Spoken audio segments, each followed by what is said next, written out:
Чи ирээдүйд юу ямар хүнтэй сууна гэж боддог вэ? Манай ирээдүйн төсөөлөл үү? Чиний авгаа гэж төсөөлөл ямар байдаг вэ? Ер нь яг нэг ээжтэйгээ нэг арай ойролцоо хүнтэй л ер нь хандлагна гэж боддог шүү дээ би. Би ямар дийл өмсөд мандлаач гэсэн ямар галан тэтэд дүрлцэж чадах биш. Би ямар инэрлээ гэд ямар ээжээс ахин төрөх биш.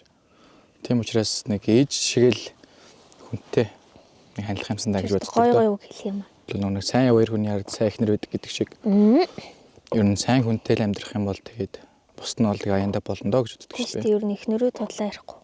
Тий. Найз охтууд ч гэсэн шүү дээ. Ер нь чиний төсөөлөл ер нь ямар байсан бэ?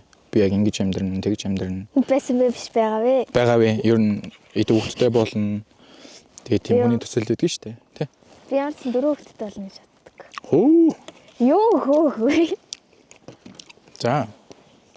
Тэгээд нөхөртэй болно. Нөхөртэй угаасаа болно л та. Миний нөхөрөө бор хацарна хойдог.